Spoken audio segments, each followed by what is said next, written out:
écoutez Cause Commune 93.1 FM ou bien cause-commune.fm. Et c'est le moment à corps au corps. I fall into a routine and never let it go. That's not me, that's not the way that I flow. Tormented time to genders bring me closer to the finish line.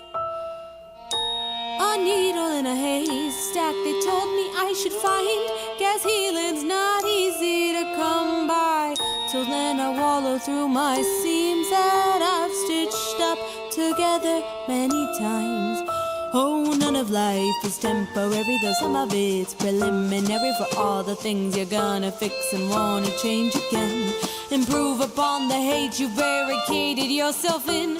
Quit thinking that you'll never win. You won't by numbing up with gin.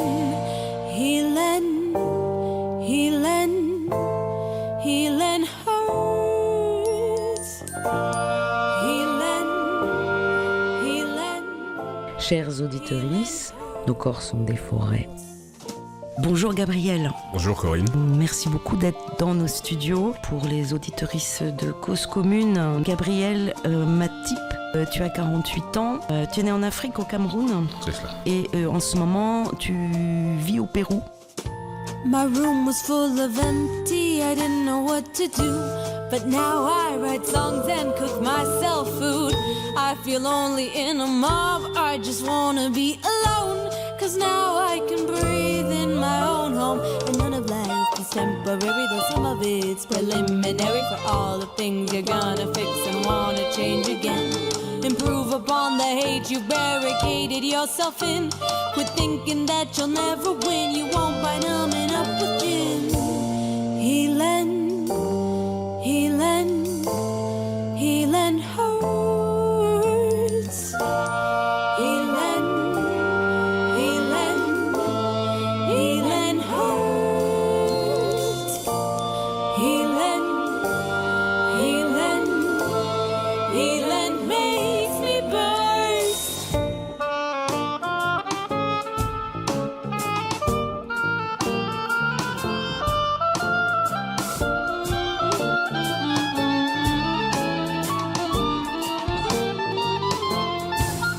There's a muscle that I exercise more often than one should. That's why I'm not desensitized, so I guess that is good. The salt of my tears has healed all my wounds. My witness is fear and it's leaving soon.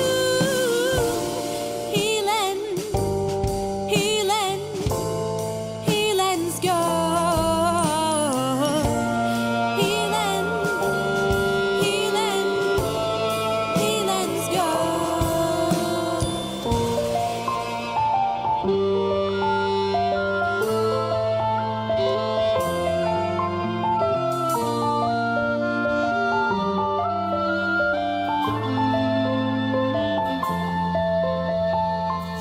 Gabriel Matip, tu nous confies comme ça dans un monde peuplé de contes et agité d'histoires, de sorcellerie et de magie noire.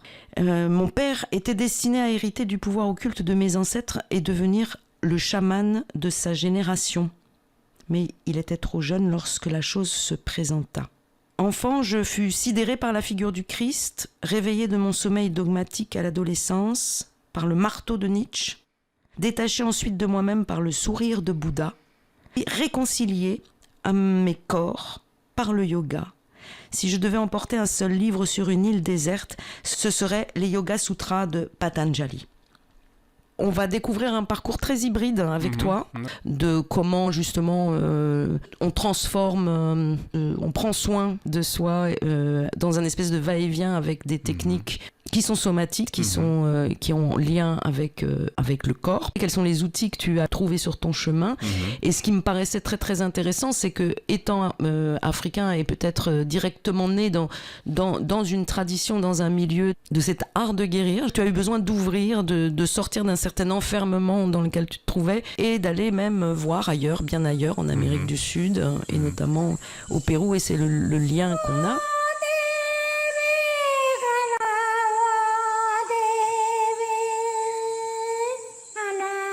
Et j'avais envie, pour débuter cette émission avec toi, de te lire un extrait d'un livre de César Calvo qui s'appelle Les trois moitiés d'Inomoxo et qui n'est pas traduit en français, donc j'ai traduit juste un extrait du prologue.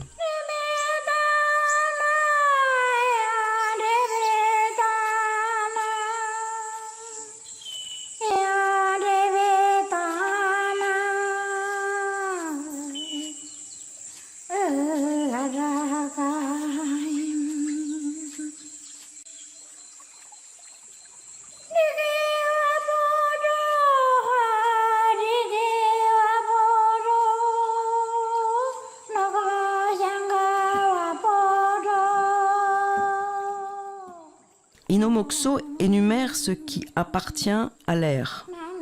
Tout s'écoute dans la forêt.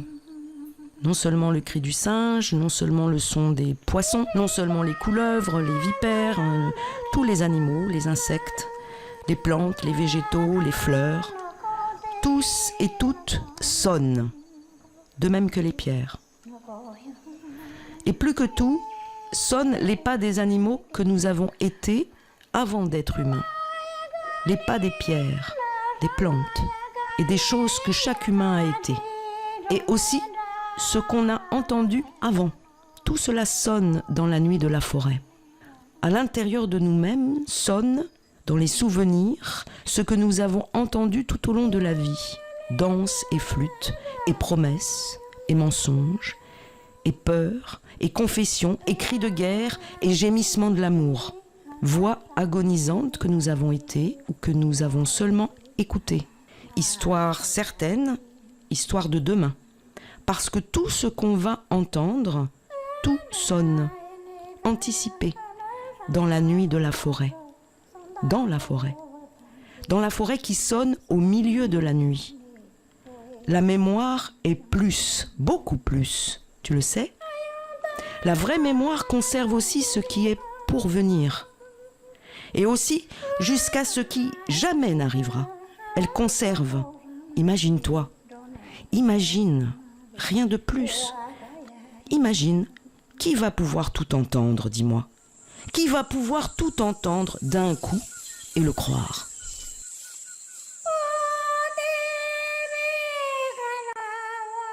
Tu as ouvert un centre, Gabriel, à côté de Tarapoto, dans une ville qui s'appelle... San Roque de Kumbasa. San Roque de Kumbasa. Ok, et donc pour les auditeuristes, Tarapoto, c'est au nord. À 1 heure à peu près de Lima, la capitale. Par avion. Pardon.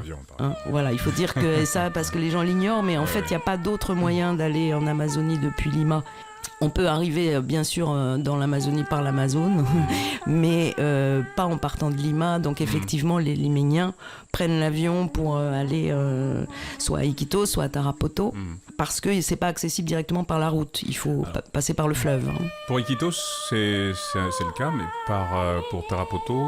Ah, tu peux y aller par la route. On peut y aller par la route. Oui, bon, d'accord. Le voyage est assez long quand même. Voilà, ce serait... Un peu plus d'une journée. Ouais, c'est ça. Mais il y a des bus qui le font quand même. Voilà. Oui, d'accord, on peut y arriver. Au moins 24 heures. On peut y arriver par la terre. Ouais. Est-ce que tu as envie de réagir à ce texte ? Alors, le temps que ça se dépose. Hein. Bon, moi, je suis plutôt Je suis du signe du taureau. Ok. Donc... ça va vite. D'abord, je coupe l'herbe. Hein. Je la renifle, je la coupe. Ensuite, je l'avale. Et lorsque mon corps est prêt là, je mâche. Je régurgite et je mâche. Nietzsche disait voilà, qu'il faut un peu agir comme une vache qui mastique, qui rumine et qui tourne les choses dans tous les sens. Et ce texte de départ, là, m'a rappelé un petit peu la forêt. M'a rappelé un petit peu à ces racines vibratoires, sonores, qui rappellent que nous sommes d'abord une vibration quelque part. Et de se souvenir de ce qui a été oublié et de ce que nous ne connaissons pas encore, d'une certaine façon. Et au fond, qui se souviendra quand nous serons tous fondus dans l'unité La première fois que vraiment je me suis promenée dans la selva, donc dans la jungle amazonienne, c'était merveilleux. Il y avait vraiment beaucoup de bruit, mais de partout, effectivement. Enfin, le texte de César Calvo, il est très très réaliste. Tout bruisse, tout fait du bruit, tout tombe, tout est en train de pousser, en train de chuter. Et en fait, moi, j'entendais, finalement, parce que ça c'est ma culture, j'ai entendu quoi ? Les bruits de la ville, c'est-à-dire un rasoir électrique, une scie sauteuse, un marteau, c'est-à-dire les sons. Enfin, je me rappelle m'être dit, mais c'est incroyable parce que finalement l'homme, en construisant la ville, a voulu reproduire la forêt. Oui. En tout cas, dans tous les bruits de moteurs. La jungle de fer. Et c'est ça, en fait, la jungle, vraiment, tous les sons sont là. Alors peut-être moins, avec un effet moins parasitaire qu'en ville. Mais on a l'impression que l'homme s'évertue à reproduire ce qu'il pourrait aller chercher dans la forêt. C'est ça. L'homme je me dis parfois et qui ferait moins de dégâts. Ça ferait moins de dégâts d'aller le chercher en forêt. C'est ça. Alors je me dis parfois que l'homme est sorti de la jungle, mais la jungle n'est pas sortie de lui. C'est ça. Après avoir quitté le Cameroun à l'âge de 10 ans, je revenais 20 ans plus tard, effectivement, dans la maison de mes grands-parents. La jungle, je n'ai pas pu dormir de toute la nuit parce que j'avais oublié à quel point la vie grouillait. Et à quel point finalement, à force d'écouter, il y a là une sorte d'harmonie qui, lorsque je l'ai saisie, à ce moment-là, j'ai pu m'endormir. Et j'entendais une sorte de dialogue entre tous les insectes. L'un disait A, l'autre disait B, à un rythme. Donc quand j'arrivais à repérer, d'une certaine façon, une rythmique, une harmonie dans tout ça, ce qui paraissait un chaos effrayant qui m'empêchait de dormir est devenu une sorte de musique de fond. Et qui, avec les jours passants, a tapissé mon fond, si je peux dire, et est devenu comme une berceuse, finalement. Déjà, il y a tout ce qu'on entend et tout ce qu'on n'entend pas. Tout n'est pas perceptible à l'oreille. Mais tout devrait pouvoir s'écouter. Enfin, c'est infini l'écoute possible. Et puis peut-être ce qui iront aussi avec un temps linéaire. C'est ça. Je vois dans ce texte un mouvement d'involution et d'évolution. Voilà. C'est-à-dire, rappelle-toi que tu as été une pierre. Rappelle-toi que tu as été cet insecte. Tu as été cette vipère. Et peu à peu, tu as grandi. Et jusqu'à cet endroit où tu as pu te souvenir du futur, quelque part. Tu as pu t'inscrire dans la grande conscience qui, elle, est connectée à tout. Qui entendra ces bruits lorsque tu n'auras plus d'oreilles, lorsque tu seras et le bruit et l'oreille, d'une certaine façon. Ou lorsque le principe de perception sera confondu avec la chose perçue, ou tellement distinct. Enfin, il y a quelque chose de l'ordre de ce mouvement-là, de l'éveil de la conscience. Oui, César Calvo parle de ir y venir, de va-et-vient en fait. C'est ça. Et involution, évolution. C'est pas que tu as été peut-être la vipère, la panthère ou l'anaconda ou la pierre ou le vent, c'est que tu es aussi ça. C'est ça. Oui, effectivement, tu as toutes ces mémoires dans ton corps. Peut-être comme on est parti quand même et qu'on est déjà dans la jungle amazonienne. La question, c'est qu'est-ce qui t'a amené au Pérou ? Peut-être que du coup, tu vas nous parler du Cameroun. Oui. J'ai grandi dans un internat au fin fond de la brousse. J'allais à l'école en traversant la forêt. Parfois, je rencontrais des animaux, des serpents. Et donc, j'ai baigné quand même dans un environnement très, très naturel. Et alors, qu'est-ce qui m'a emmené au Pérou ? Alors, très directement, à un moment de ma vie, j'ai fait de l'accompagnement en soins palliatifs chez les Petits Frères des Pauvres. C'est une association non confessionnelle. Donc ça, c'était à Paris. À Paris. D'accord. Voilà.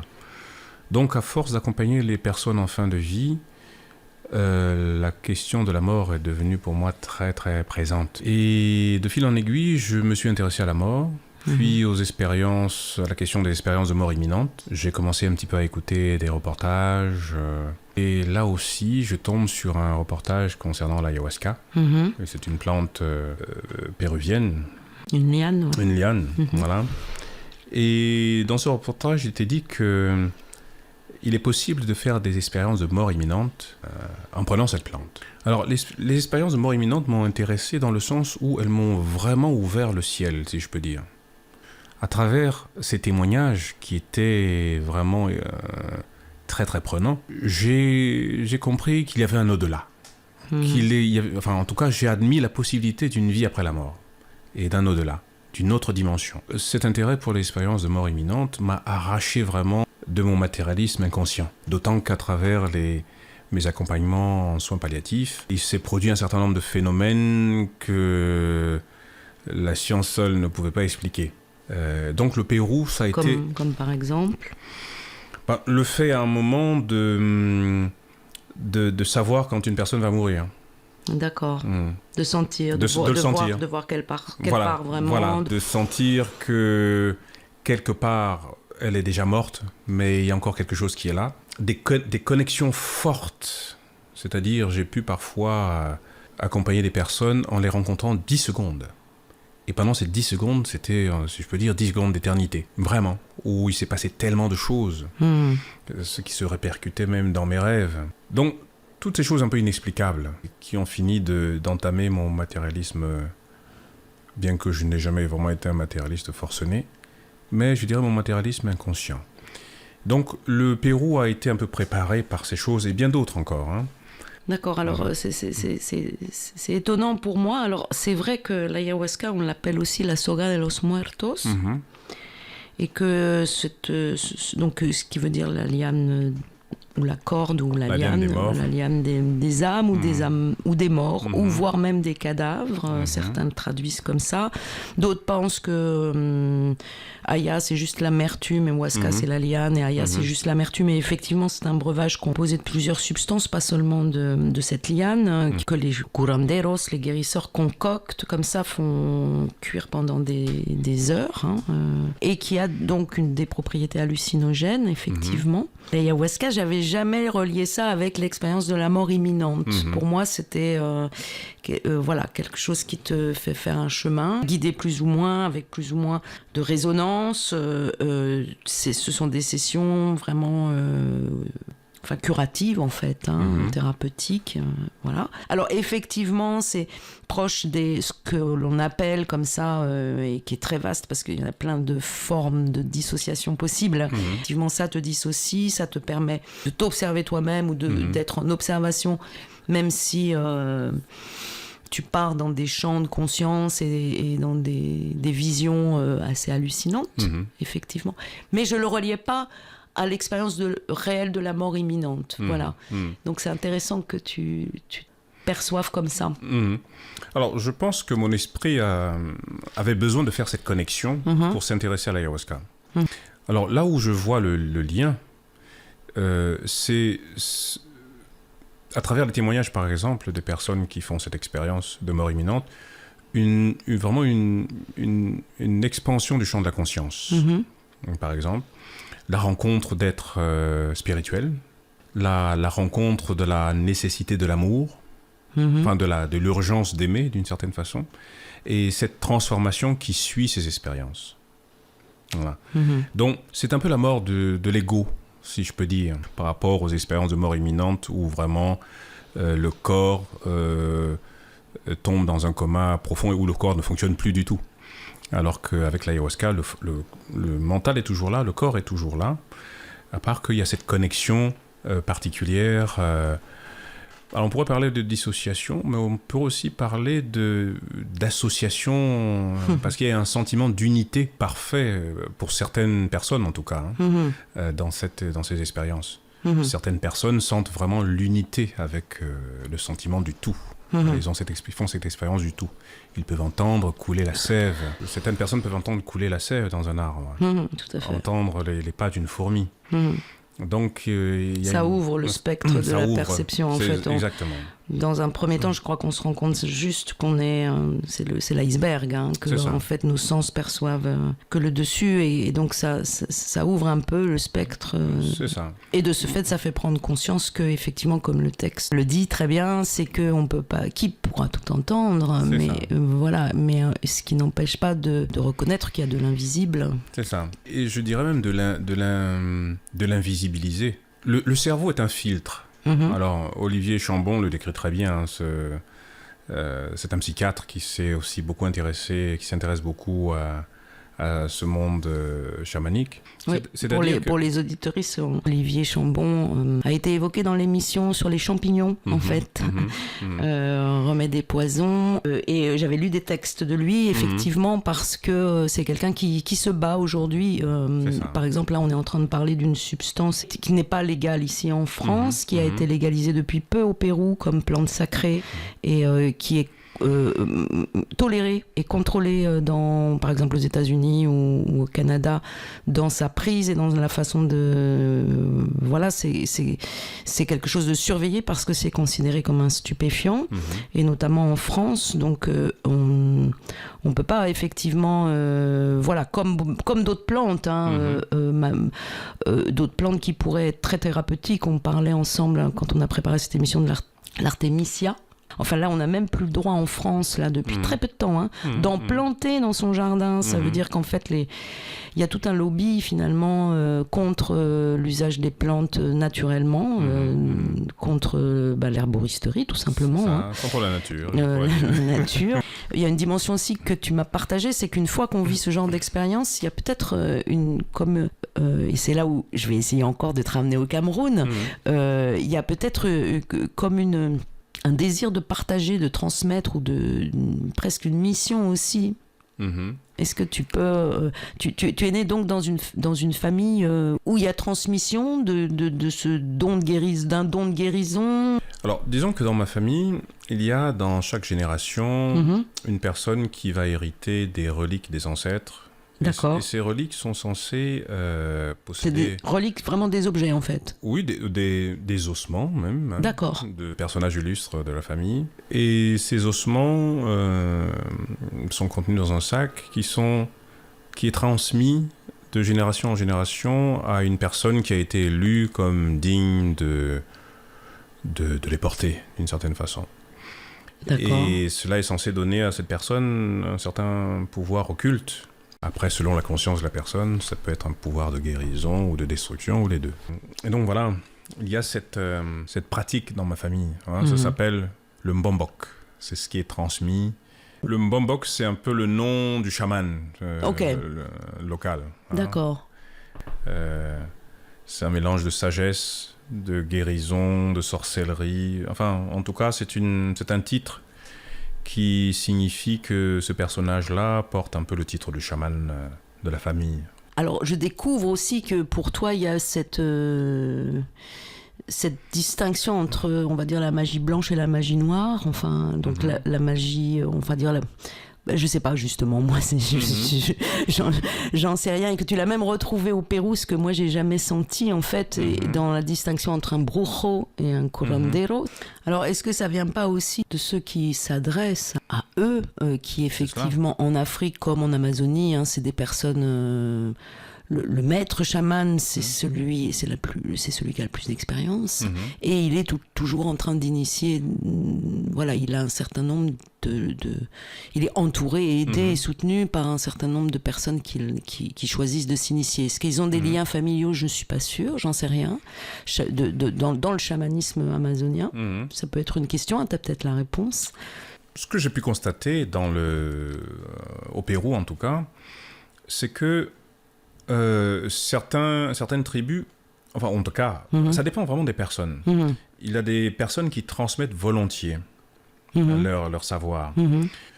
Ces personnes vont se baser sur la volonté de connaître de la personne qui les rencontre, de son ouverture du cœur, et va lui transmettre afin de perpétuer la flamme finalement de la tradition. Et la tradition, c'est surtout la conscience qu'on perpétue d'une certaine façon.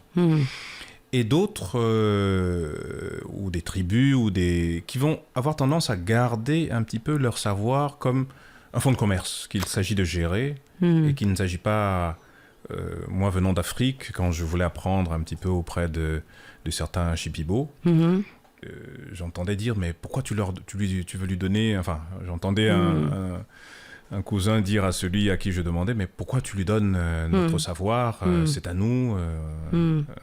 Donc non, en plus tu arrives avec une couleur. Voilà, en plus.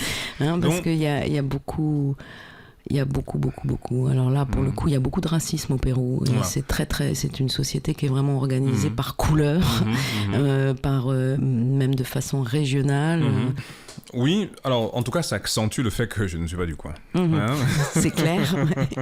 Comme moi, j'ai l'image de la gringa totale, parfaite, et que parfois c'est absolument absent, et puis tout d'un coup, il y a une résurgence de ça, et c'est marqué sur mon front, et donc voilà, il y a de la défiance, il y a même mise en danger. C'est ça. Alors. Donc, par rapport à la transmission, bon, ça dépend vraiment des personnes que l'on rencontre. Voilà. Il y a des personnes qui vont donner volontiers. J'en ai peu rencontré. Et en général, ce sont des personnes, des maîtres qui ne sont pas trop tournés vers l'argent, où les relations sont vraiment simples. Mais à partir du moment où ça devient un fonds de commerce très très lucratif, on a peur de la concurrence d'une certaine façon. Et c'est vrai que même en Afrique, j'imagine que le magicien noir peut devenir magicien noir parce que déjà on peut lui reprocher que ça marche pas son truc. C'est-à-dire qu'il y a des gens qui arrivent aussi pour se faire soigner, mais qui voudraient que ça, faut que ça marche et c'est pas comme ça, puisque précisément, et on le verra tout à l'heure peut-être plus dans le détail, c'est apprendre au corps à s'auto-réajuster, à s'auto-réaccorder, à s'auto-guérir, et ça, voilà, c'est pas forcément. Donc, est-ce que aussi on ne devient pas magicien noir parce que tout d'un coup on nous reproche de ne pas être dans l'efficacité attendue, et effectivement par rapport à un pouvoir économique, etc., et qui a priori ne peut pas être payé pour ça. Jamais on reçoit des dons, et d'ailleurs à Iquitos on reçoit, je sais pas, un poulet, ce que les gens peuvent donner, c'est du chapeau, mais on ne peut pas rentrer dans un commerce, en tout cas à l'époque. Et puis après, c'est vrai que comme d'autres, comme le tourisme sexuel, c'est plutôt les clients potentiels et notamment les occidentaux qui partent là comme ça dans des quêtes plus ou moins spirituelles ou plus ou moins urgentes sur le plan médical. Disons que je dirais qu'il y a eu un glissement progressif vers une sorte de changement dans les pratiques. Et bon, certains parleraient de corruption du système. À un endroit où le chaman était le guérisseur du village, où il vivait au milieu d'une population restreinte, c'est-à-dire, il n'était pas choquant de le payer avec du poulet et de lui apporter à manger, de lui faire la cuisine d'une certaine façon. Oui, tout à fait. Donc, il faisait partie du village. Et donc, il y avait comme ça un échange, et il était le médecin permanent du village, d'une certaine façon. Voilà. Ce qui, d'une certaine manière, existait en France aussi, à une époque un peu reculée. Il y avait des guérisseurs. C'est ça. Donc, le fait qu'ils appartiennent au village et qu'ils soient circonscrits dans leur communauté, c'était tout à fait naturel qu'ils aillent manger à la table des uns et des autres, ou qu'on leur apporte du poulet, ou... Avec l'arrivée des touristes, alors, là où le chaman était le seul, par exemple, à prendre des plantes et à ausculter des personnes qui venaient le voir, et des cérémonies collectives étaient extrêmement rares, d'une certaine façon, les choses se sont un peu inversées, ou en tout cas ont muté.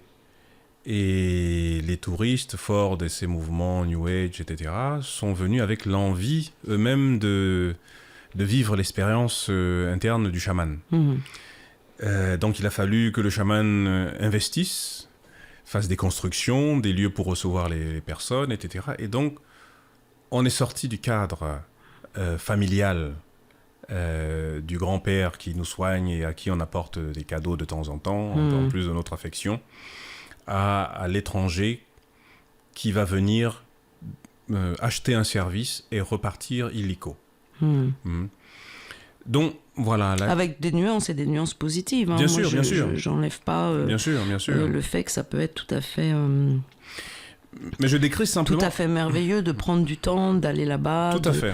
jeûner, de marcher dans la forêt, d'apprendre les plantes, de se soigner. Enfin, ceci pour décrire en réalité comment s'est peut-être opéré le basculement. Ah, mais dans toutes les nuances possibles, Bien parce sûr, que ça ne veut pas dire... sûr. Enfin, je veux dire, il y a des gens qui parce qu'ils étaient atteints du sida, parce qu'ils avaient besoin de réellement renforcer leur système immunitaire, parce qu'ils étaient alcooliques et que l'ayahuasca a un fort potentiel à couper un certain nombre d'addictions, notamment celle de l'alcool.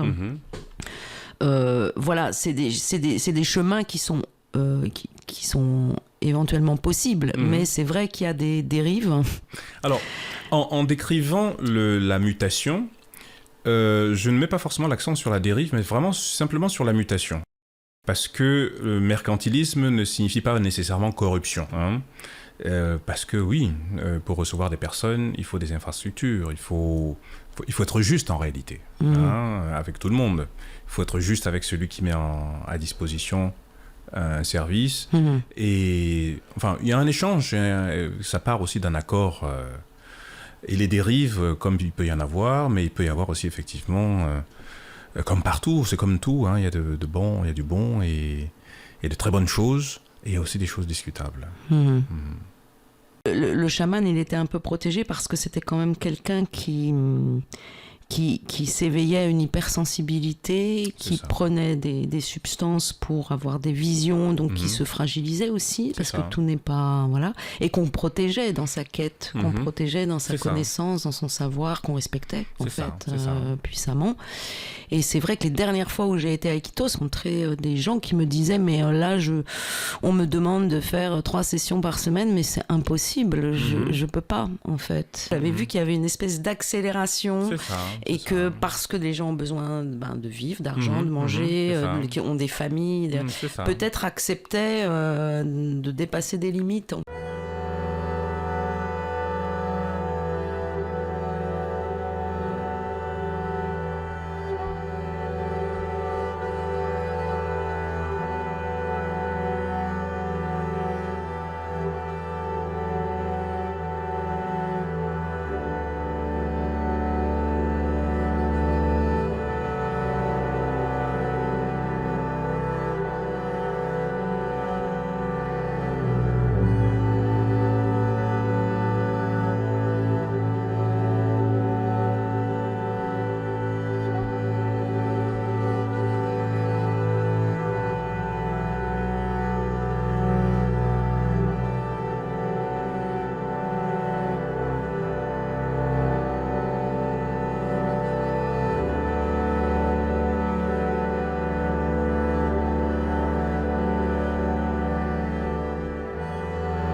bascule est vite faite.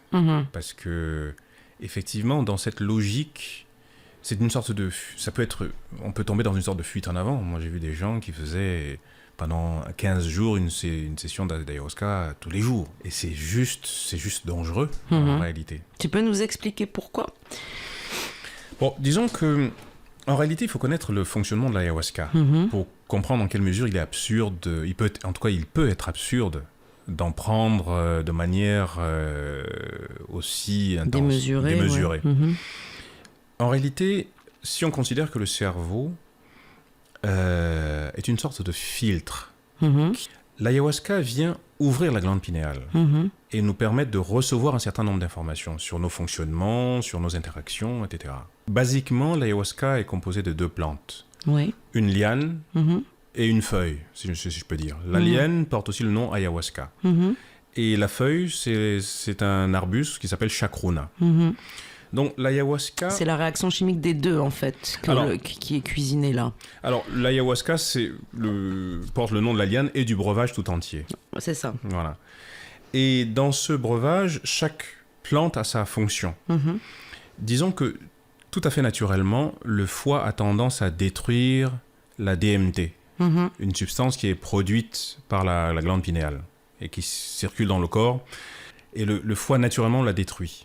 Donc, oui, parce que là, en fait, pour bien expliquer aux auditeuristes, la DMT, donc, qui est une substance, je crois, proche de la sérotonine aussi, enfin, un certain nombre de substances que le corps produit soi-même contre les angoisses ou pour rêver, ou en fait, pour déjà avoir une certaine diversité d'états de conscience, sinon on ne vivrait pas. Voilà. Notre corps est déjà... équipé de tout ça. Produit tout ça. C'est ça. Et l'ayahuasca serait un amplificateur. Un amplificateur de ça. Voilà. Disons que le corps produit naturellement de la DMT. Et prendre de l'ayahuasca, c'est permettre au corps de vivre vraiment l'expérience de la DMT pleinement sans l'intervention du foie qui viendrait détruire cette DMT. Et cette DMT ouvre le champ de la conscience. Justement. Donc, pour revenir un petit peu à cette prise d'ayahuasca exagérée, prendre de l'ayahuasca, c'est vraiment accéder à un certain nombre d'informations nous concernant. L'ayahuasca ne guérit pas par elle-même, d'une certaine façon. Elle ouvre simplement le champ de l'information. Et donc, recevoir ces informations sur soi appelle ensuite, après les cérémonies, à un traitement de ces informations. Si vous recevez une information cruciale sur votre comportement, sur vos habitudes, et que vous ne prenez pas le temps d'intégrer cette information, de la traiter, eh bien, vous allez faire des dizaines de cérémonies, recevoir plein d'informations, et à un moment, votre structure va être saturée, fatiguée. Et vous ne saurez même plus quelle information vous avez reçue, parce qu'à un moment, il faut vraiment se poser et considérer ce que vous avez reçu de la plante. Si vous recevez 10 000 cadeaux à la fois, plus rien n'a de valeur finalement. Donc l'ayahuasca vous donne une information cruciale sur vous-même. Pour vous donner un exemple tout bête, avec l'ayahuasca, j'ai compris ma relation avec mes chats. J'ai 2 chats au Pérou.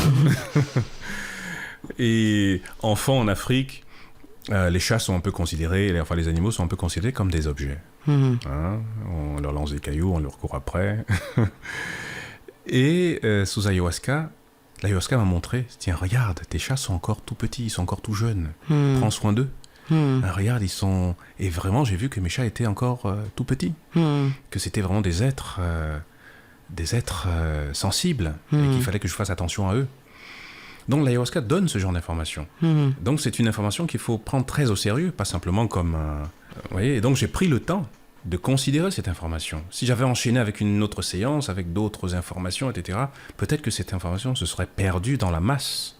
Avec l'ayahuasca, par exemple, j'ai vu, comme le centre que je tiens au Pérou est entouré d'arbres qui parfois menacent de tomber sur les maisons.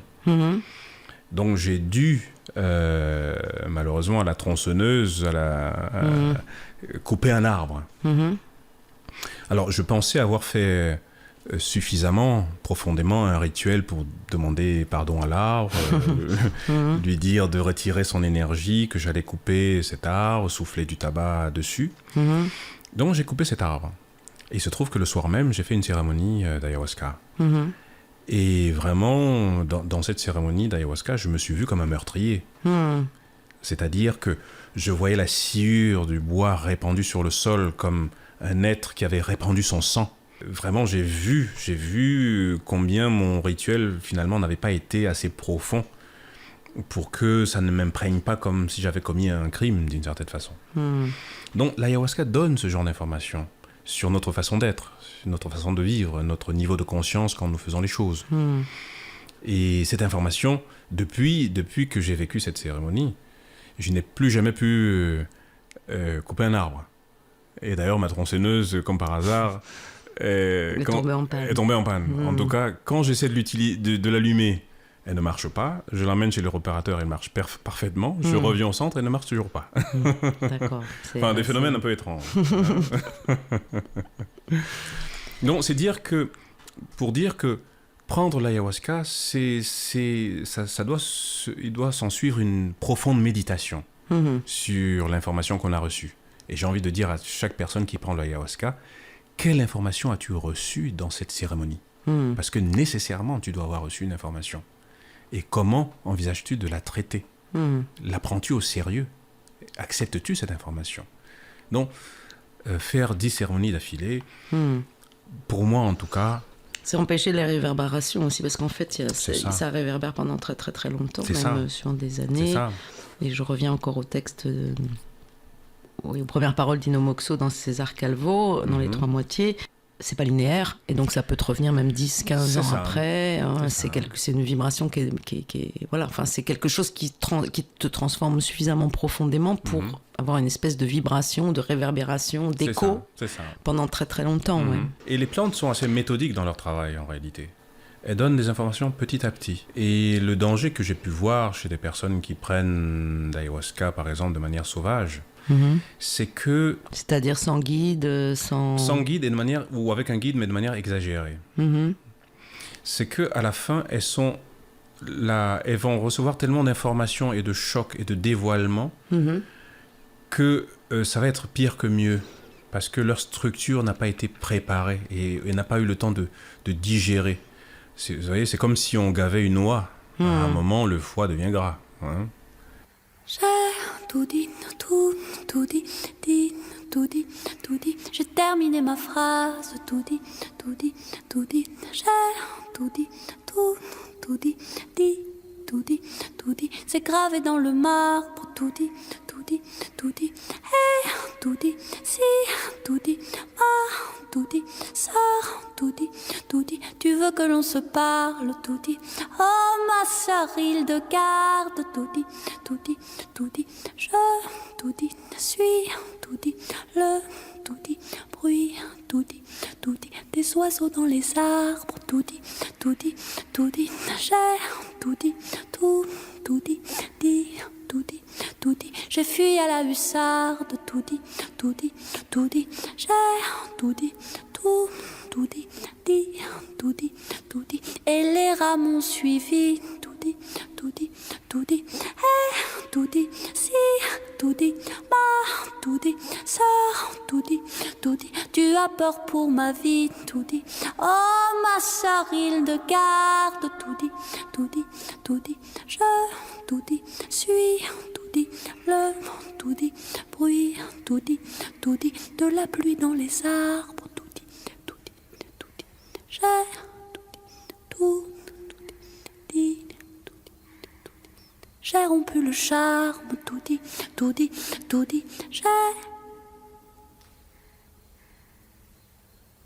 tout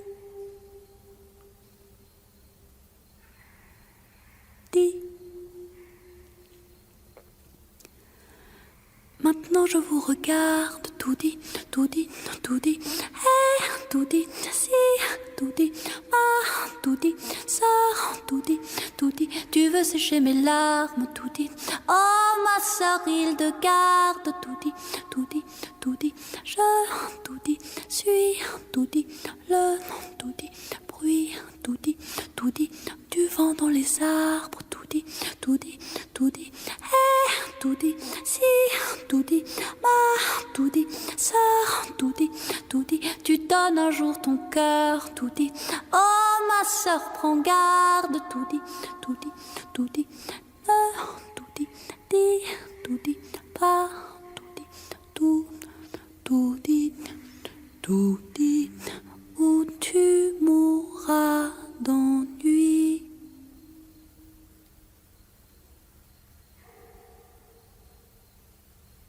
Tout dit.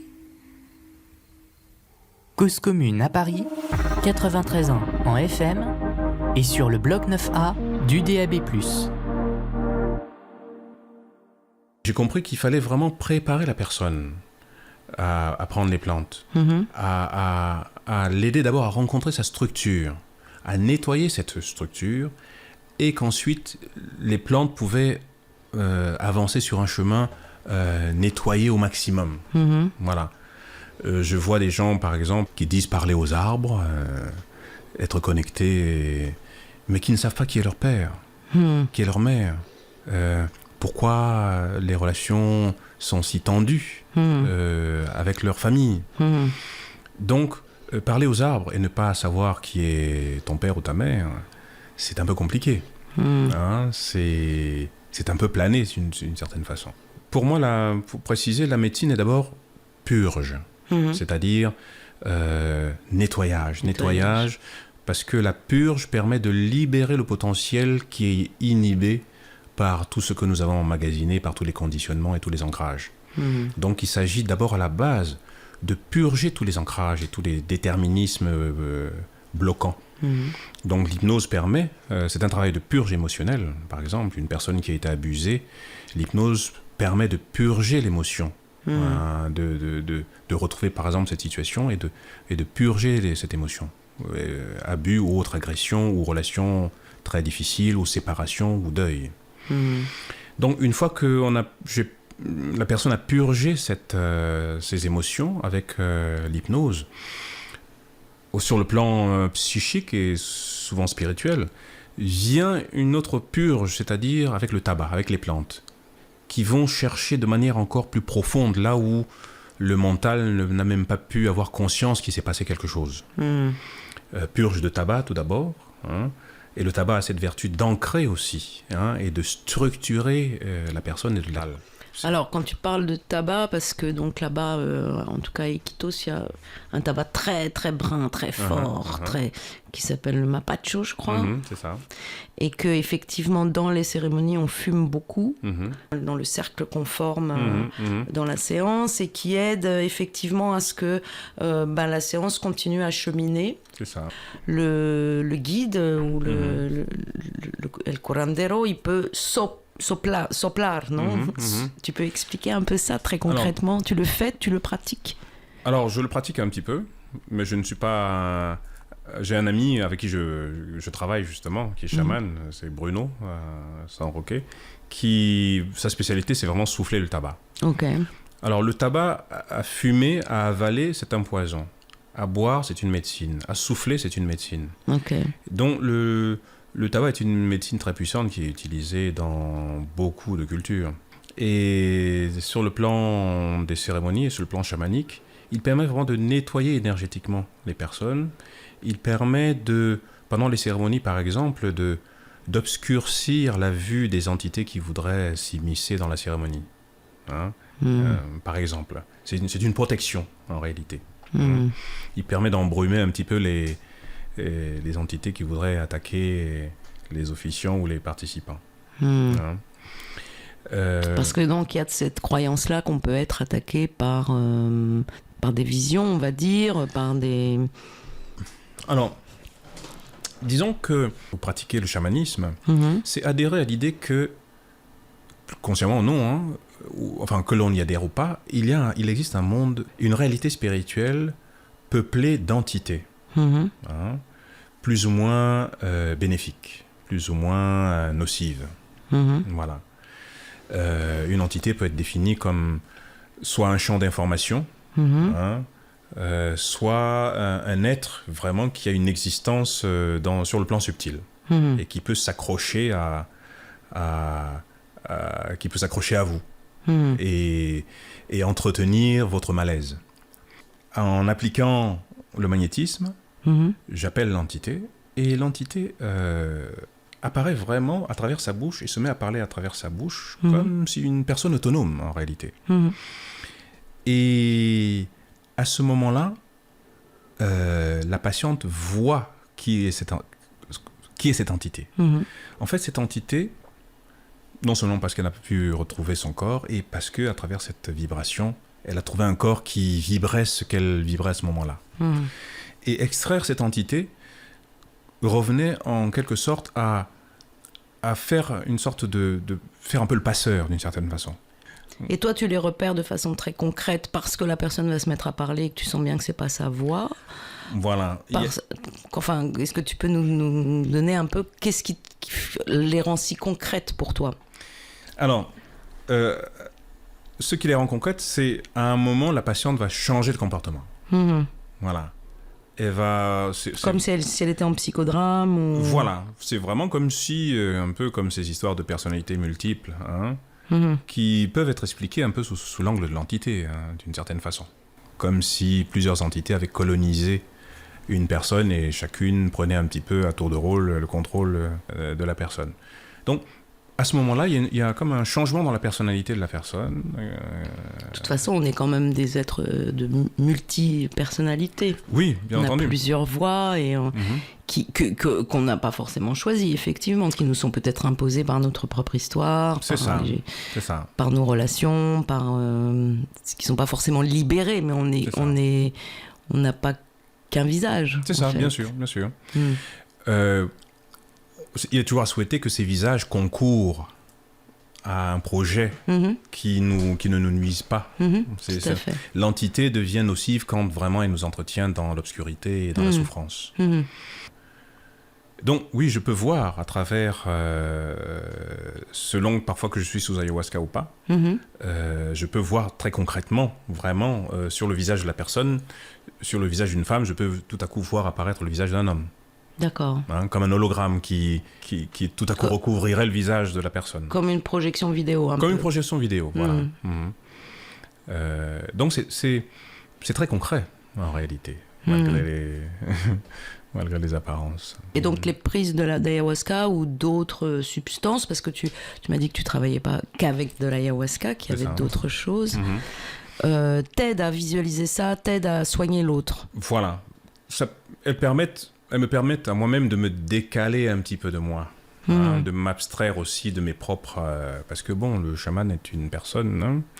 Hein, certains qui ont un certain niveau n'ont plus besoin de prendre l'ayahuasca. Hein, parce qu'à force de travailler, le corps est dépollué, nos facultés naturelles s'imposent d'elles-mêmes et donc les plantes ne sont plus nécessaires. Oui, ils ont d'autres rituels pour rentrer dans un état de visionnaire. Ils se sont connectés à leur potentialité profonde, donc ils n'ont plus besoin d'additifs. Donc c'est un chemin. C'est un chemin.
N'a jamais été reconnaissant de n'avoir pas été jugé après avoir commis une erreur.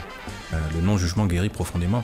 C'est-à-dire, justement dans ce type de relation, la personne qui est devant le psychologue ou le thérapeute ou le chaman, la plus grande vertu du thérapeute à ce moment-là, c'est vraiment de ne pas être dans le jugement, d'accueillir totalement ce que l'autre dépose. Et en même temps d'en être quand même le témoin et de faire justice quelque part. C'est ça. D'être comme ça me rappelle un peu mes accompagnements en soins palliatifs, être là, dépositaire d'une parole, le réceptacle, où simplement ma simple présence va permettre à l'autre d'élaborer, comme un miroir, de se dire à lui-même, dans un cadre apaisé, ce dont il veut se délivrer. Donc il y a un effet de miroir. C'est ça. Un effet de miroir, un miroir qui absorbe, enfin qui à la limite est présent, mais sans être trop présent. Voilà. C'est peut-être parfois, en tout cas au début, le plus difficile, de ne pas être trop présent, mais d'être pleinement là. C'est-à-dire pas trop volontaire. Pas trop volontaire. Ou pas trop dans une dynamique de résultat. De résultat, voilà. De laisser infuser les choses Parce que c'est une sorte de rééducation en réalité. Hein? On se rééduque à respirer. On se rééduque à prendre son temps. Hein? On se rééduque à ne pas attendre de résultats. On se rééduque à jouir simplement de l'instant présent et du corps qui fait, sans se soucier de savoir si c'est bien ou pas, mais ne serait-ce que ça, de simplement sentir le corps. J'ai l'impression que c'est le principe même de la souffrance, le principe de la répétition, qui cherche la rédemption d'une certaine façon.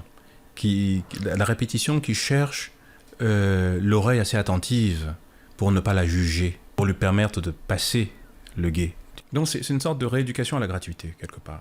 C'est aussi reprogrammer un peu quand même justement peut-être des réflexes corporels ou des blocages, des empêchements aussi, peut-être que le corps a cristallisé. C'est ça.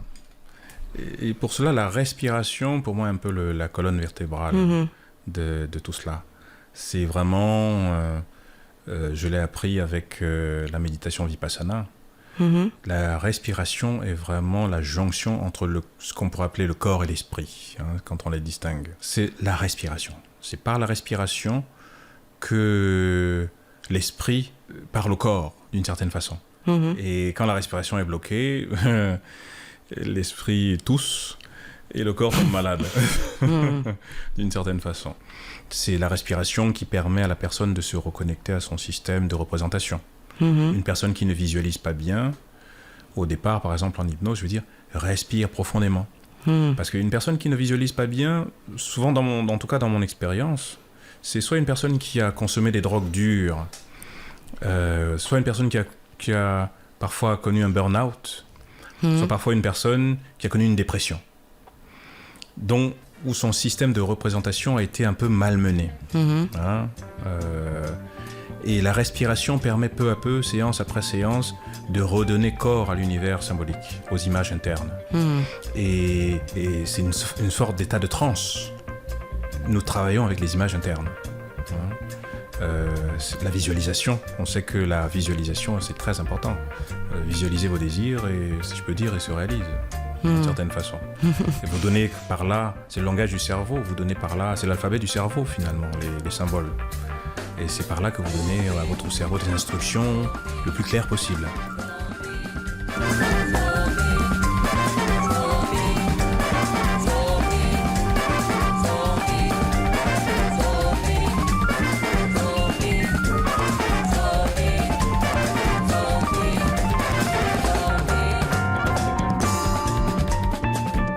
Ainsi s'achève la première partie de cet entretien avec Gabriel Matip. Merci Gabriel.